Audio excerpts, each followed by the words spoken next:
Abdul Somad mungkin habis amalnya sudah ria. Satu-satunya yang akan menjadikan bekal menghadap Rasulullah hanyalah aku pernah mencintai keturunan aku pernah mencintai zuriat.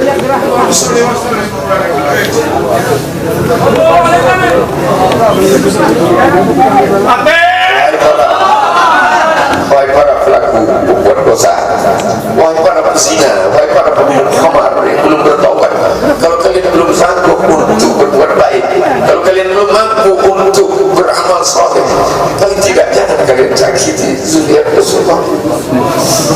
Jangan kalian keluarkan kata-kata, jangan keluarkan kata-kata fitnah. Bagaimana kalian akan menghadap Rasulullah? Bagaimana kalian akan menghadap Rasulullah? Orang yang mengupdate status kalau menulis nama beliau, maka Instagramnya akan diblokir.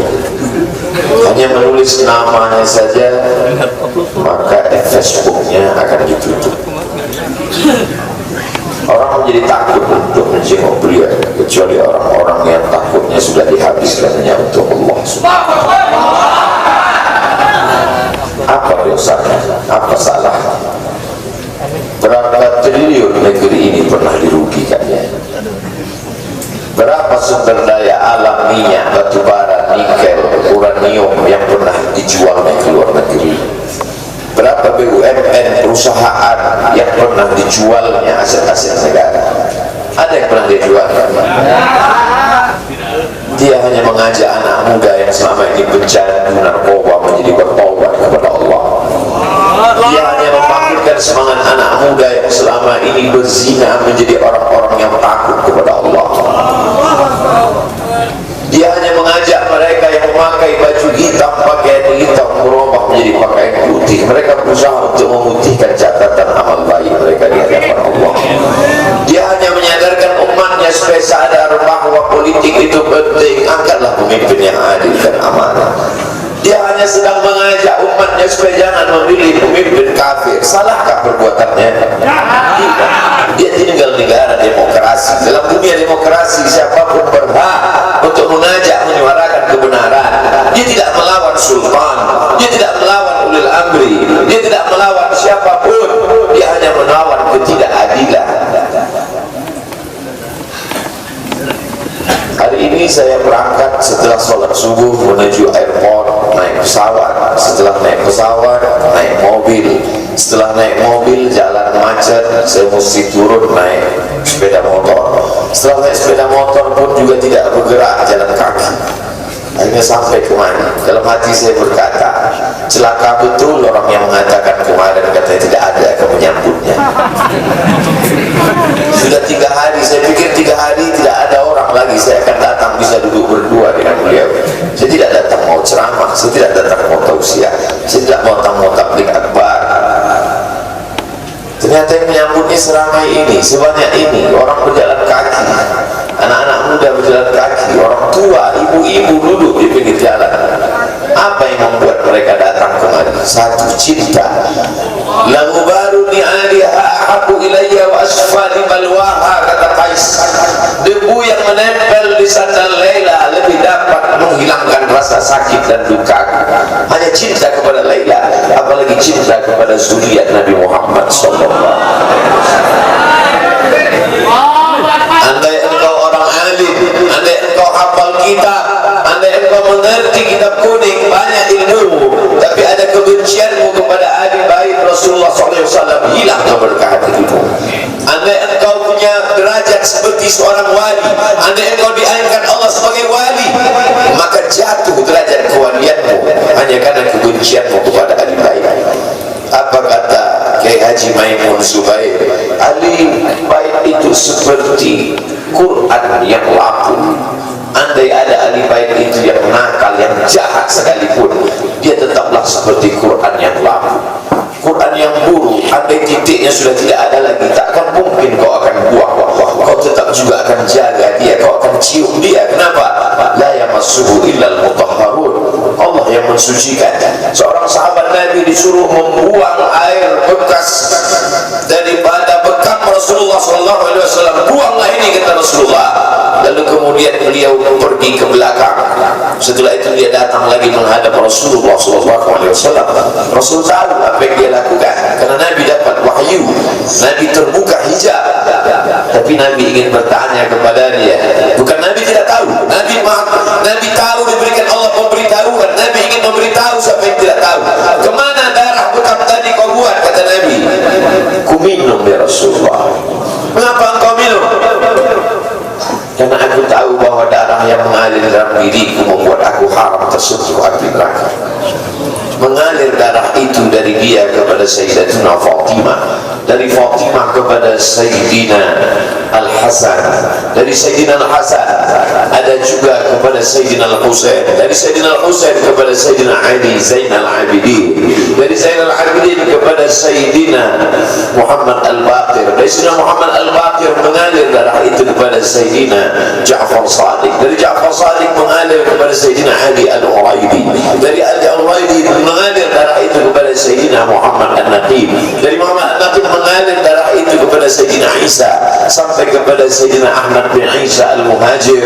Lalu kemudian darah itu mengalir kepada Imam As-Sakaf, Al-Idrus, Al-Haddad, Al-Abbas, dan salah satunya adalah bin Syihab, dan salah satu dari zuriat bin Syihab itu adalah Sayyidi Al-Imam Al-Akbar Al-Habib Muhammad. Kalau mau hidup tenang, dia sudah tenang dengan anak menantunya, dengan cucunya, dengan ilmunya. Beliau meraih gelar LC dari Universitas Imam Muhammad Ibn Saud. Dia cukup dengan majlis-majlis maulidnya cukup. Mengapa dia bersusah payah? Mengapa dia mesti kena fitnah? Dia hanya mengikut darah Sayyidina Al-Husain.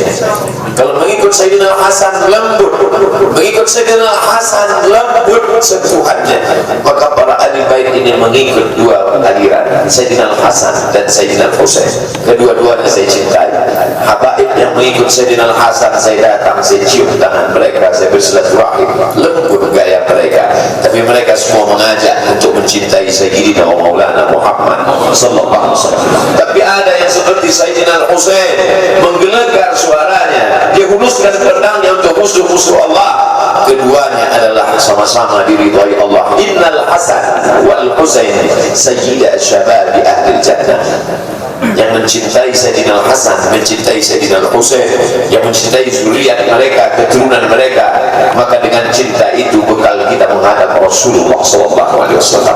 Andai aku dihadapkan nanti menghadap Allah, tahajudku tak sebanyak Imam Ahmad bin Hanbal 300 raka'ah fil yawmi wal layla, 300 rakaat sehari semalam.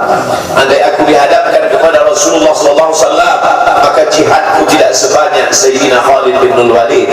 Setiap jengkal kulitnya, setiap tetes darahnya tak lepas daripada tebasan tombak, anak panah dan pedang. Andai aku dihadapkan kepada Sayyidina Maulana Muhammad SAW, amalku tak sebanyak Abdurrahman ibn Auf. Lalu apa bekalmu, hai Abdul Somad? Adakah ceramah-ceramahmu itu bisa kau jadikan bekal menghadap Allah? Tidak.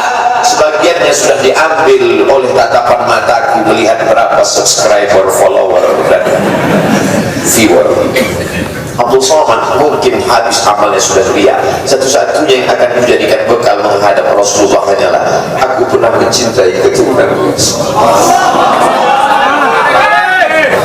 Aku pernah mencintai zuriat.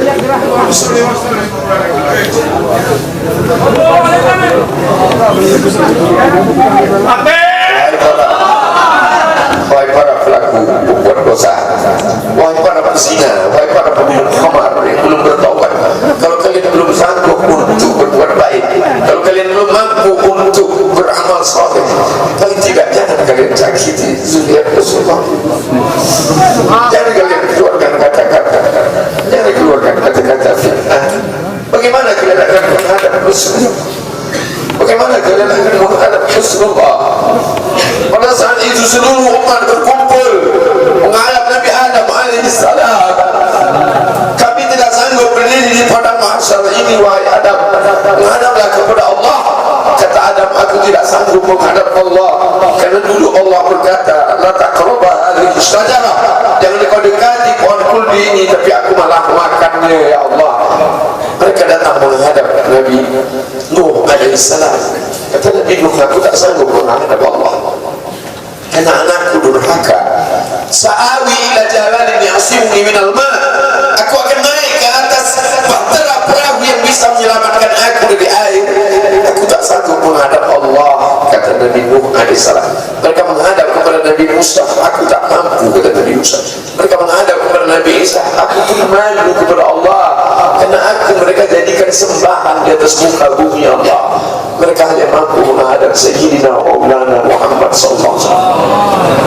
Wahai para peminum khamar, wahai para pezina, wahai para pelaku dosa, kalau kalian belum mampu beramal soleh, belum mampu bertobat, paling tidak jangan kalian zina zuriat Rasulullah SAW. Bagaimana kalian akan menghadap Rasulullah pada saat itu tak ada syafaat? Man alladhi yashfa'u lahu illa bi'idhnih. Tak ada satu pun yang bisa memberikan syafaat kecuali Sayyidina wa Maulana Muhammad sallallahu alaihi wasallam.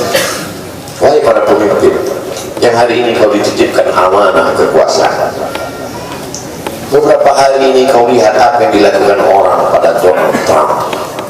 Kurang hebat apa lagi Trump? Negara adidaya, kekuasaan, kaya raya, tapi ketika kekuasaan itu diambil oleh Joe Biden, kita pun malu melihat video ejekan-ejekan itu. Kalau hari ini kau punya kekuasaan, saudara, sampai masanya kau juga akan mengalami seperti yang dia alami oleh Trump. Jabatan itu cabut Allah Ta'ala. Saya masih melihat video bagaimana Bapak Susilo Bambang Yudhoyono sampai ke Pekanbaru beberapa tahun yang lalu. Di depan balihonya disobek.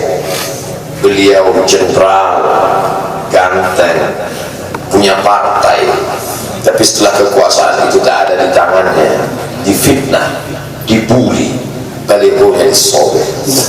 Bagaimana agaknya ketika tiga hal itu tak ada pada diri kita? Tidak jenderal, tidak ganteng, dan tak pula punya partai.